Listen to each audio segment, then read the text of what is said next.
Assalamualaikum warahmatullahi wabarakatuh. Kaifa halukunna? La'allana fi riayatillahi da'iman. Taib ya, nasawwa sanata'allam an darsil fiqhi. Taib idan darsuna ana al-fiqhu. Nah, pada hari ini kita nak belajar sholat Jumat. Sholat Jumat adalah sholat 2 rakaat pada hari Jumat pada waktu zuhur sudah 2 khutbah.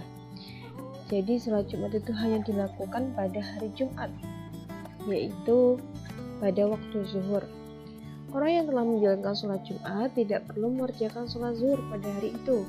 Jadi ketika seseorang sudah mengerjakan sholat Jumat, maka tidak wajib atau tidak perlu mengerjakan sholat zuhur.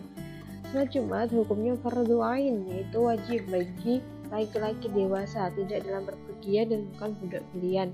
Jadi untuk laki-laki dewasa ini hukumnya wajib, sedangkan untuk perempuan itu hukumnya sunnah ya, diperbolehkan juga untuk sholat Jumat. Jadi sunnah kalau untuk perempuan, tapi laki-laki itu harus wajib, harus mengerjakannya.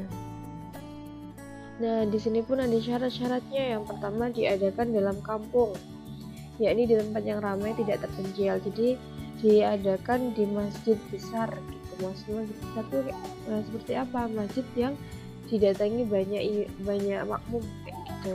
Jadi banyak masyarakatnya, terus selalu dibuat sholat Jumat itu boleh, tapi tidak boleh di tempat yang sepi. Yang kedua, dilakukan berjamaah. Jadi sholat Jumat itu harus dilakukan berjamaah, tidak boleh nafaran wahidan, jadi nggak boleh satu orang saja. Yang ketiga, dilakukan pada waktu zuhur. Jadi kalau mengerjakannya di waktu asar tidak boleh, karena sholat Jumat itu harus dilakukan pada sholat zuhur, waktu sholat zuhur. Yang keempat, didahului oleh 2 khutbah. Jadi sebelum melakukan sholat Jumat itu ada khutbah, jadi ada 2 khutbah. Ya, rukun khutbah yang pertama memuji Allah pada khutbah pertama dan kedua. Yang kedua, membaca sholawat atas Nabi Muhammad SAW.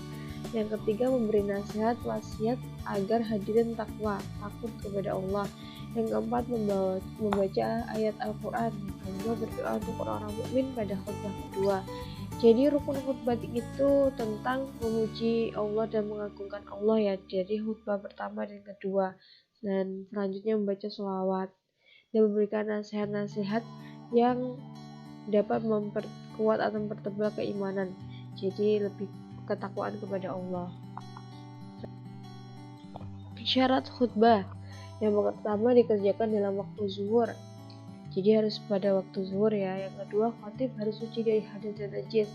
Jadi seorang khatib ataupun pemberi nasihat itu harus suci dari hadas dan najis. Yang ketiga, khatib menutupi aurat. Jadi ketika berkhutbah itu khatib itu harus menutupi aurat juga. 4, dengan berdiri. Jadi khatib itu ketika khutbah itu harus dengan berdiri. Yang kelima, dengan duduk antara 2 khutbah. Jadi setelah khutbah pertama selesai harus duduk sejenak, habis itu dilanjutkan ke khutbah kedua, seperti itu. Selanjutnya, sunat khutbah. Yang pertama, berkhutbah dari atas tempat yang lebih tinggi seperti mimbar. Yang kedua, intisari ajaran Islam. Yang ketiga, dasar-dasar perubahan. Jadi untuk sunat khutbah itu khutbahnya harus lebih tinggi ya tempatnya daripada makmumnya, jadi seperti mimbar seperti itu. Yang kedua, intisari ajaran Islam. Jadi menyerukan agama Islam untuk berdakwah tentang Islam. Jadi nasihatnya itu tentang agama Islam. Yang ketiga, dasar-dasar perubahan.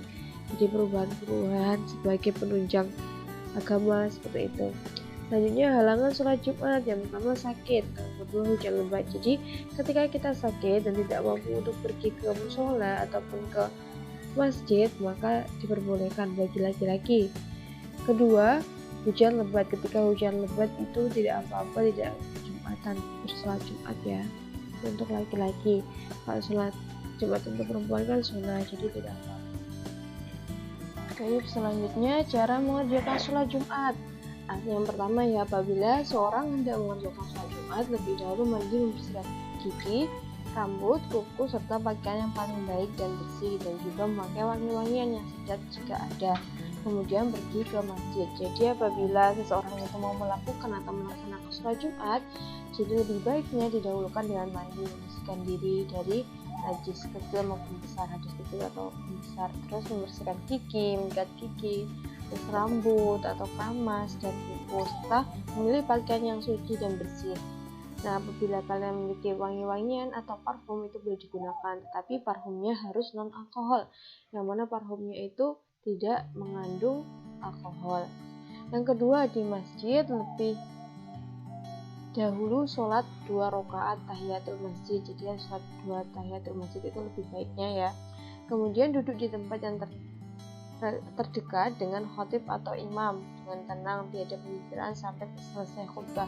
Jadi ketika sholat Jumat itu tidak boleh ngobrol ya atau bincang-bincang sampai selesainya 2 khutbah tersebut. Apabila telah sampai waktu zuhur, datanglah khatib. Khatib itu orang yang memberikan nasihat atau yang berkhutbah. Datanglah khatib atau imam yang hendak berkhutbah dengan memberikan salam kepada hadirin kemudian duduk. Jadi khatibnya memberikan salam, assalamualaikum, seperti itu. Selanjutnya ketika itu Bilal atau muazin menyerukan azan, setelah selesai azan teruslah berkhutbah sebagaimana mestinya. Jadi setelah azan, muazin itu menyerukan azan, mengumandangkan azan, maka khatibnya berkhutbah sebagai mestinya. Sebaiknya rukun-rukun khutbah itu dibaca dalam bahasa Arab. Jadi rukun-rukun khutbah seperti nasihat atau waktu khutbah itu harus pakai bahasa Arab ya untuk seperti doa-doanya. Sedangkan nasihat-nasihat lainnya dalam bahasa yang dimengerti oleh hadirin. Jika kalian di daerah Papua ya, jadi banyak menggunakan bahasa Indonesia seperti itu, karena kan kita bahasa internasionalnya Indonesia. Kalau di Malaysia berarti menggunakan bahasa Malaysia seperti itu. Ini selesai khutbah pertama, duduklah khatib itu sebentar, kemudian berdiri lagi membaca khutbah yang kedua sehingga selesai. Jadi jika khutbah pertama itu sudah selesai, hendaklah seorang khatib itu duduk sebentar ya, jadi duduk secara lanjutan. Dan setelah duduk boleh melanjutkan khutbah yang kedua dan berdiri lagi. Selesai khutbah pertama, duduklah khatib itu sebentar, kemudian berdiri lagi membaca khutbah yang kedua sampai selesai. Selanjutnya sudah itu Bilal menyerukan iqamah dan imam pun berdiri, sedang makmum berdiri berbaris di belakangnya. Salat Jumat 2 rakaat dijalankan hingga selesai. Jadi ini langkah-langkahnya jalan salat Jumat ya. Jadi sesudah Bilal itu atau muazin itu mengumandangkan iqamah, maka seluruh makmum itu berdiri dengan imamnya dan berbaris di belakang imam untuk melaksanakan sholat Jumat. Nah, selanjutnya imam mengeraskan suara pada waktu membaca Fatihah dan ayat-ayatnya. Jadi seorang imam itu harus tegas dan harus terdengar suaranya dengan jelas ya. Selanjutnya kuis, ada punya kuis dikerjakan di buku tulis dan buku sadah ya, seperti biasanya. Baik, mungkin kafaina fiha dadarsi aku suka bismillahirrahmanirrahim. Wassalamualaikum warahmatullahi wabarakatuh.